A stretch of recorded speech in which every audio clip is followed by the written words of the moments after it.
All right, now we're going to look at the rational zero theorem. You're going to identify all the possible rational zeros of a polynomial function and find all the zeros of a polynomial function. So what this is going to allow us to do is like basically from scratch start trying to find all the possible answers for a polynomial function, which I guess should say equal to 0. I don't know, whatever. Anyways, so let's identify possible zeros. So what does that mean? So if I give you a polynomial function, something like this. Okay, in the last test, I gave you like a factor and said, is this a factor or not? And then you kind of went through synthetic division. Okay, we're still going to be doing that, but first we need to identify possible numbers we can do for synthetic division, or actually synthetic substitution. Okay, so you worry about the end numbers, 16 and 4. 16, the number at the very end, we're going to say is the p. That's the product. And the other one's the q, the quotient. So here what you do is you start saying, okay, p is 16. We're going to find all the numbers that can possibly give me a 16. And you're going to say, always say plus and minus. So plus and minus 1, 2, 4, 8, and 16. Those are all the numbers that multiply to give you or can divide into 16 evenly. Q is 4, and we're going to say all the numbers that can possibly give me 4. Plus and minus 1, 2, and 4. Then you're going to divide all the p's by all the q's. Obviously, if you divide the 1 into all those, you get those same numbers. So plus and minus 1, 2, 4, 8, and 16. Notice how the p will always get all those numbers repeated. Then you're going to start dividing all those numbers by 2. Okay, if you divide them by 2, plus and minus divided by 2, you'll get 1/2. But then 2 divided by 2 is 1, 4 divided by 2 is 2, 8 divided by 2 is 4, 16 divided by 2 is 8, which I've already got. So I can move on to the next one. 1 divided by 4 gives me my next one. And then 2 divided by 4 is 1/2. 4 divided by 4 is 1, 8 divided by 4 is 2, and 16 divided by 4 is 4. So all those are already taken care of.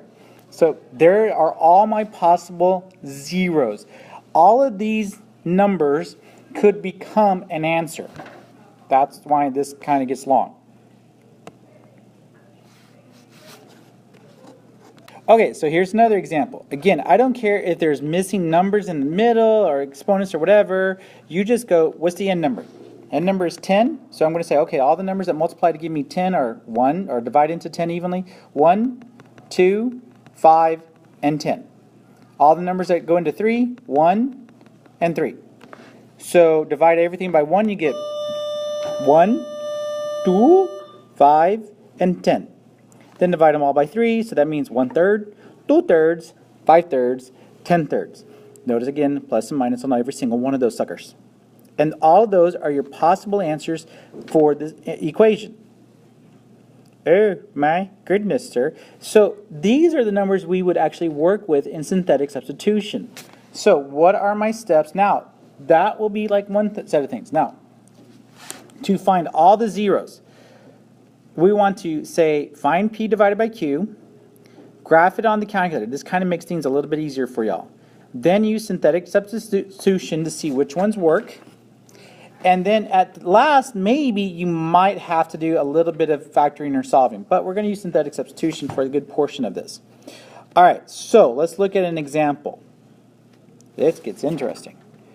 Okay, so what you can see here is, okay, I'm using this formula, this one, 2x to the 4th minus 5x cubed plus 20x squared minus 45x plus 18. There should be 4 answers. But let's look at this. Okay, so if I go through the whole p divided by q process, I end up with all this. Okay? Check your work on this. I mean, you go through this yourself and see how I got these numbers. But that would be all of that. That means if you look at that, if you think about positive and negative and counted every single one of those, there are 18 possible answers. There is no way in the world I am going to check 18 freaking numbers to find 4 of them. And keep in mind, these are only your real answers. All right? Look at the graph. Here's the graph of that function. There are only 2 places it crosses the x-axis. So that means there's only 2 real answers. So there's only, out of these 18 answers, this thing is only going to give me 2 of them. Oh, okay. So now my odds just got worse. Well, that's where we go with this. If you look at that, it looks like it's crossing at positive 2 and positive 1/2. Okay? So if I do that, I'm going to try my synthetic substitution with 2. Okay? Here's me putting all the numbers from the original polynomial function. Again, to see if it's a 0, to see if it divides evenly, if it's a factor, I wanted this to equal 0. 2, 4, -1, -2, 18, 36, -9, -18. Answer is 0. Awesome. So 2 works. Now, rather than trying to say, okay, if this was x to the 4th, I'm going to go to x cubed, no, we are going to take the next 0. The next one we're saying is 1/2. So I'm going to try 1/2 here. Keep it. Notice that I just started with the next row. So I'm keeping this going. Bring down to 2, 1, 0, 0, 18, 9, 0. So 1/2 worked. Boom! I found my 2 answers. Now again, those are the only 2 answers I can find based according to that graph. So now let's see. This was x to the 4th. That means this one was x cubed. That means the next row is an x squared. So I have 2x squared minus 18, or plus 18, sorry, equals 0. I'm just going to solve it, move the 18 over, say 2x squared is equal to -18, divide by 2, I get x squared is equal to -9, and then take the square root.